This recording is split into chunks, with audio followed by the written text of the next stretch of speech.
사람들은 보통 많은 인간관계를 통해서 행복을 찾으려고 노력들을 한다.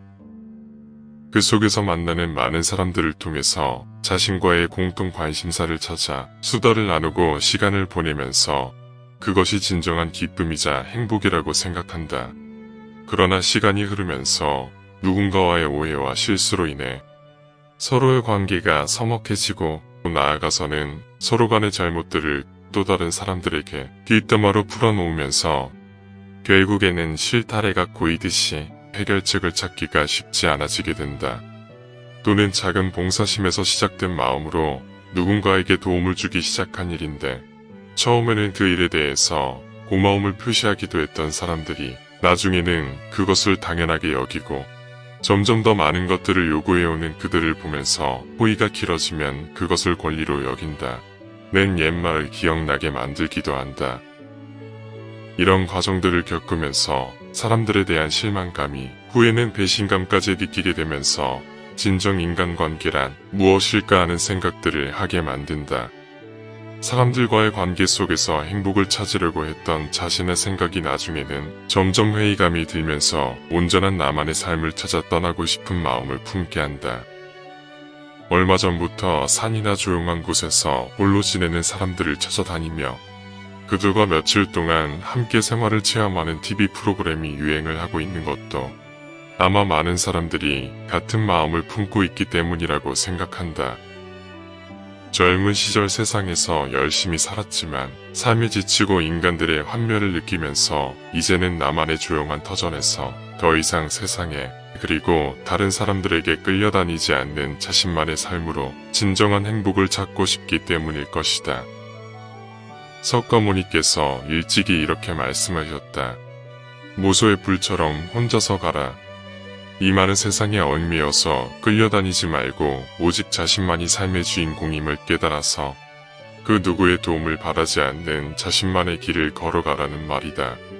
인간이란 원래 고독한 존재임을 알고 고독을 나의 가장 친한 친구로 만들어야 한다. 혼자일 때 우리는 자신을 더욱 나은 사람으로 성장시킬 수가 있음을 알아야 한다.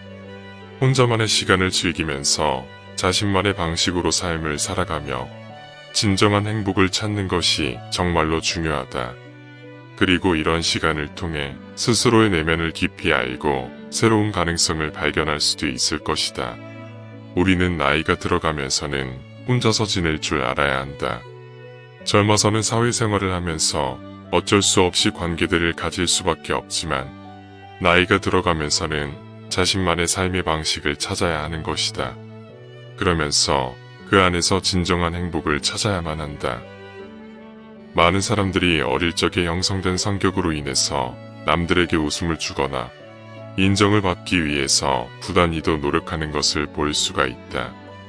그런 사람들 중에는 그것이 편해서 어느 정도 남들에게 인정을 받는 경우도 있지만 대부분의 사람들은 그런 자신의 행동으로 인해서 힘들어하고 수치심과 괴로움을 넘어 심지어는 병까지 얻는 경우가 허다하다.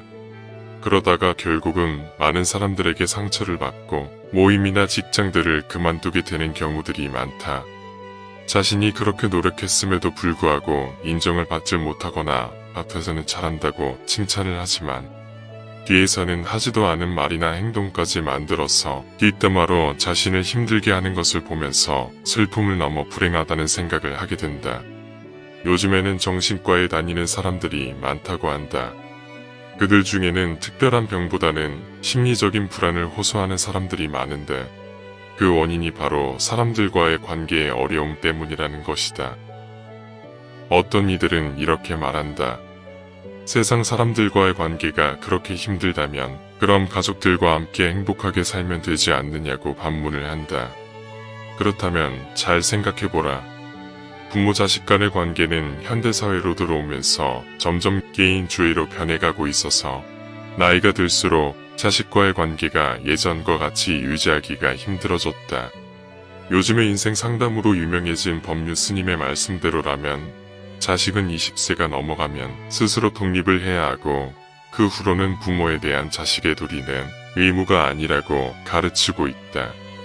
하지만 아직도 많은 부모들이 그 말에 동의하지 못하고 예전에 자신들이 배웠고 행했던 사고방식에 얽매여서 자식들에게도 그것을 요구하지만 자식들의 생각은 이미 개인주의의 생활에 빠져서 살아가고픈 마음뿐이다.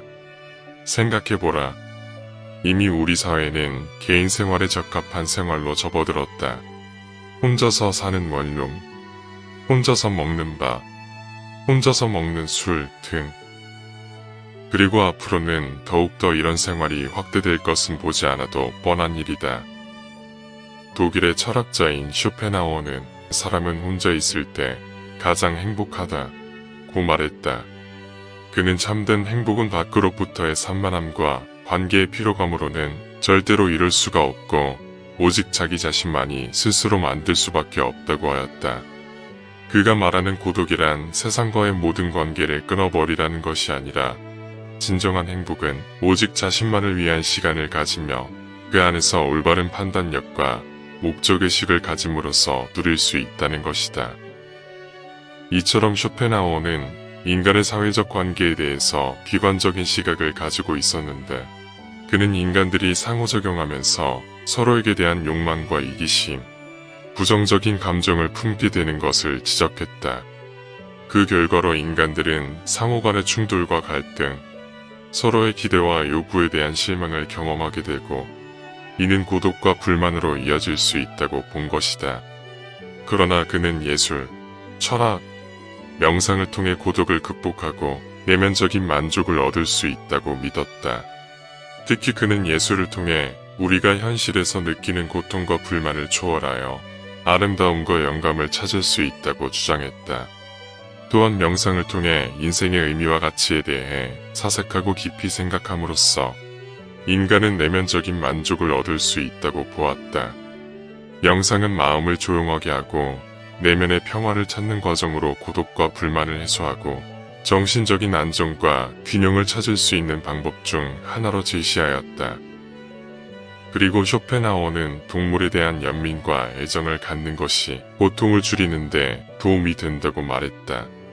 그는 인간들이 자아 중심적인 욕망과 이기심 때문에 서로에게 상처를 주고 고통을 안겨주는 반면 동물들은 순수하게 존재하며 욕망과 욕구에 매몰되지 않기 때문에 더욱 평화로워 보인다고 생각했다. 그래서 동물들과 교감하며 그들의 순수함과 자연에 대한 연결을 경험함으로써 인간은 고통과 고독을 극복할 수 있다고 생각했다. 결론적으로 우리 인간은 점점 나이가 들어가면서 자신만의 관심사를 가지고 고독한 시간을 보낼 수 있어야 한다. 그리고 그 고독을 나의 가장 친구로 삼아서 그로 인해 더 높은 자신만의 성장의 시간으로 삼아야 한다. 그것이야말로 진정한 행복임을 깨달아야 할 것이다.